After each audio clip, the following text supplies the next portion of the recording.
Ladies,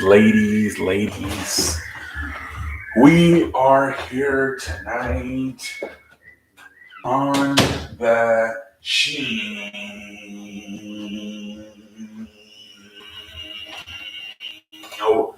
And tonight we have some little news and then mostly Monday Night Raw recap. All right, ladies and gentlemen. So the news is not that much tonight. The biggest thing, I guess, Vince McMahon was at Raw backstage because it was in Connecticut where he lives. So they're saying he wasn't the only one. A bunch of executives that usually don't go to the shows, that are in the WWE headquarters were also there. Yeah, it's kind of normal too, right? They have to go see the company, right? If they're in town, it makes a bunch of sense that all these executives got to go see, how everything's run and, maybe talk to some of the wrestlers and stuff like that. So it kind of makes sense. Now, some people are saying that Vince McMahon did stay the whole night in Gorilla with Triple H. Some others are saying he was just there before the show, made some changes on the script, and then he left before the show even started. There's mixed reports on that, whether he stayed for Monday Night Raw in Gorilla or he left before the show started. But everybody seems to do agree that he was there for sure, and he did make some change to the final script before Monday Night Raw went on the air. But yeah, I mean the show. I mean, two really good matches, obviously with Gunther and Kevin Owens and Seth Rollins and Damian Priest. So I mean, I don't know, man. Who knows? It was a good show. Andrade, it's been revealed, along with yesterday's news that he appeared on the May 10th edition of Dynamite, and he said that he didn't want to do that angle that Rusev and Miro and Thunder Rosa did. That he also told them that he wasn't 100% yet to compete, but now apparently I guess he is because he does have shows scheduled for Puerto Rico and Mexico coming up. So the belief is he is 100% and he should be healthy too for Collision when it starts next in a few weeks. So he is healthy. He's healthy. It seems like. And final Roman Reigns, he has a new picture like on WWE.com, and he only has the new title, no longer the blue or red Universal Championship or the silver WWE Championship. He's holding only that one title that Triple H presented to him, that gold one that Triple H presented this past Friday. So it looks like they're going to get rid of both the other titles, the blue Universal and the silver WWE. And he's just going to be carrying this one around, which I believe they're calling it the undisputed WWE Universal Champion. So I think they did this, like I said, I think they did this so people don't look at that World Heavyweight Championship as a consultant price, right? Now they're making it even. Oh, Roman only has one title now, just like Seth Rollins. So it does make a little bit more sense. So it looks like Roman only has one title now. Obviously, Seth has one title. Now they're talking about making maybe the women's titles and the tag team titles also making one of making WWE World Heavyweight Tag Team Champions and WWE Tag Team Champions, and then also WWE World Heavyweight Women's Champion and Women's WWE. They're thinking about making everything like either a World Champion or a WWE, whether it's a tag team, a woman, anything. So that appears to be the next step, maybe making also the World Heavyweight Champion and a WWE Champion for both the tag teams and the woman. But I think that's it with that. So let's move over. Monday Night Raw recap. Monday Night Raw recap. June 5th.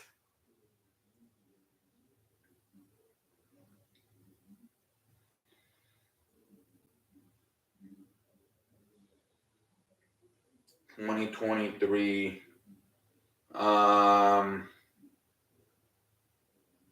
What is this? Oh, there we go. Okay.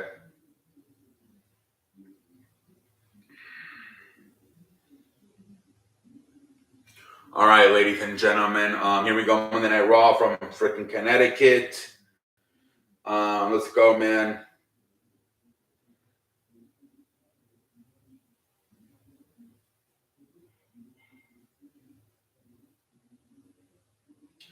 So here we go, man. We got Seth Rollins. Right away, doing a promo and shit. He gets interrupted. He gets interrupted by the Judgment Day, mostly Finn Balor and Damian Priest. Rollins is like, "Where the hell's Joe Ripley and Dominic? Are they under the ring making out?" That was hilarious. But pretty much talking, they're trash talking to each other, and Damian Priest says, "I don't need the Judgment Day to beat you." And then also like, "Okay, man, let's agree. It's just you and me, no Judgment Day tonight." Damian Priest agrees to it. Finn Balor's a little bit pissed off. And then he's like, "Hey, man, no matter what happens tonight, Finn, my title reign will be a lot longer than yours." And then he just laughs and leaves, referring to back in, what was it, 2016, 2017, Finn Balor winning the Universal Championship, and then the next night, after only one day, having to relinquish it due to a shoulder injury. So that would carry on the night. It looks like they could be heading, whether Money in the Bank or SummerSlam, a Finn Balor Seth Rollins match. But yeah, let's see here, man. Let's move along, man.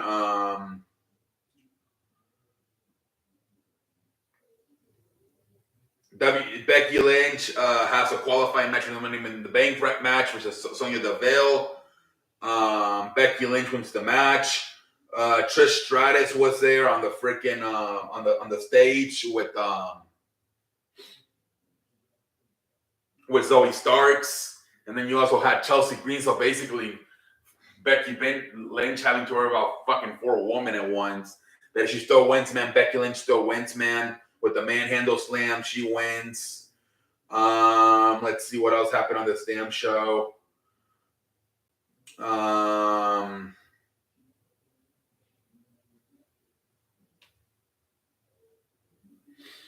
Let's see.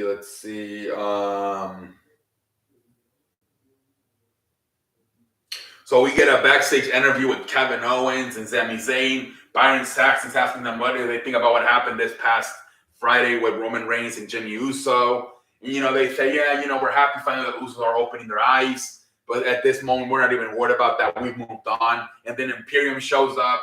Like, well, we do agree about one thing, man, and that is that you better move on from the bloodline and you better be focused on us now. And then Kevin's like, why do you guys keep, like, we're not even talking about you guys. Why you guys keep getting our business? And pretty much then Gunther shows up. They trash talk each other, Gunther and Kevin Owens. They agreed to have a match, which was one of the, probably, if not the best, the second best match of the night. Right away, man, they get into the damn ring, man. Kevin Owens versus Gunther. Hell of a match, man. Great match.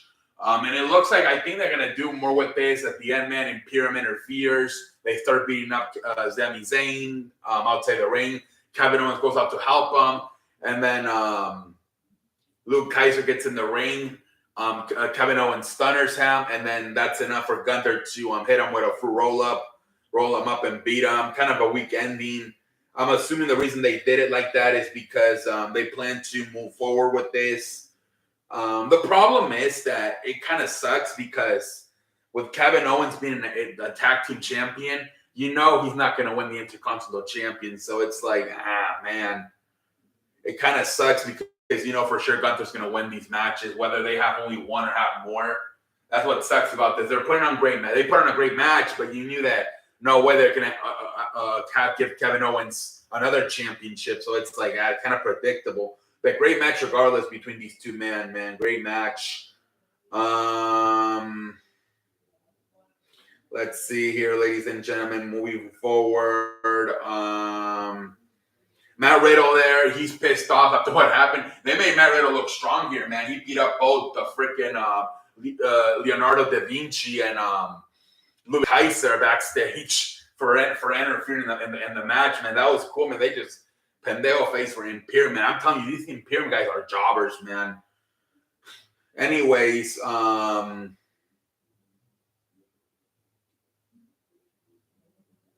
let's see here, man. Then we get a championship, or was it? No, this was a non-title match, but whatever. A tag team match. Ronda Rousey, Shayna Baszler versus Keaton Carter and Katana Chance, making their main roster debut. Pretty good match, man. This was a pretty good match. I'm not gonna lie, man. They made these women Carter and Chance look strong. At the end, obviously, Ronda Rousey, Shayna Baszler actually gets the Coquina Clutch submission with the pin. So Shayna Baszler actually wins the match. But good match here. Ronda Rousey, Shayna Baszler, these women Carter and Chance. It was a good match, man. It was a good match. And then we get another kind of a good match here between Ricochet and Shinsuke Nakamura, man. This was another good one. They didn't get an ending, though. Bronson Reed interferes. He attacks both men. He's still pissed off about losing last week to Shinsuke Nakamura in the Money in the Bank qualifying match. So he interferes. He takes both of them out. But this was a good match. Those 10 minutes or whatever, Ricochet and Shinsuke Nakamura were out there, man. Another good one.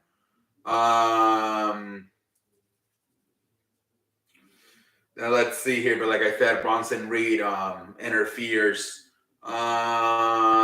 Let's see. Let's see here. The amount of ads you get on these damn art, it is unbelievable now. Everything's like full of ads. It's crazy. Backstage, you got Chad Gable and Maxine Dupree and Otis, and they're talking about how they're pissed off, and you know how now they have to get Maxine ready for a match versus what's her name? La Fala, Sarah Logan. I don't know what La Fala, I think her new name is. Valava with the Viking Raiders. How they got to train her and shit. So let's see here. Let's move along, man. Then we get freaking Cody Rhodes. A special guest appearance on the Miz TV, man. Right away, Miz TV's like, "You look dashing." And then, you know, obviously, you know, he makes, you know, he calls, "Hey, man, isn't it stupid that you would have broken arm? You keep challenging to fight Brock Lesnar." And he's like, "Yeah, man, I mean, I've been told it takes guts, you know, balls." And then obviously he's like, "You know a little bit all about balls." And everybody starts chanting tiny balls, you know, all that shit. And then eventually he reveals that he also invited Rhea Ripley and Dominic. And, you know, they start, you know, taking jabs at each other. Cody kind of buried him and told him, "You know, your present tattoo is worse than mine, man," referring to his neck tattoo. And then he's like, "Rey Mysterio has made a lot of mistakes, and I'm looking at the biggest one right now, having you." So good stuff here at the end, man. Dominic acts like he's walking away, and at the end he like sucker slaps him, and then he's standing behind Rhea Ripley. And then they just walk away. And then at the end, the Miz is just laughing. And then Cody just knocks out the Miz with his cast.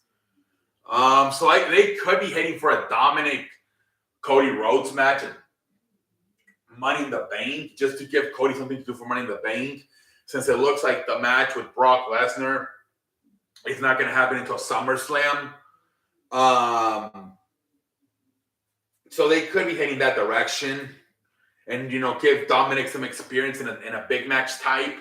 So I don't know. As of right now, is Dominic, did he qualify? I don't even know if he has. I don't know. Maybe this was just a filler-in segment and nothing's going to happen. I don't know.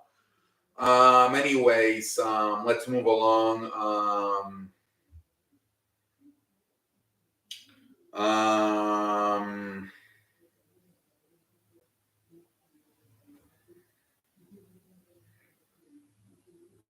And then we get Trish. We get Zoe Starks versus Natalia in a Money in the Bank qualifying match. Obviously, Zoe Starks won the match. So Zoe Starks qualified for Money in the Bank. Paul Heyman has a segment backstage saying, "I invite you all to watch this Friday Night SmackDown as Jey Uso will make his decision. What will he do? Will he stand side by side with his twin brother Jimmy, or his other brother Solo?" So let's see, man. So good promoting right there by Mr. Paul Heyman, man. Jesus Christ, why are all these fucking ads coming on, man? Man. They didn't take me all the way out. Honestly, man, this shit's so fucking frustrating, man.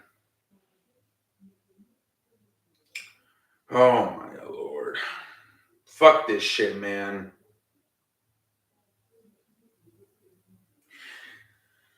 Well, I guess you can just make money now writing articles. Jesus Christ.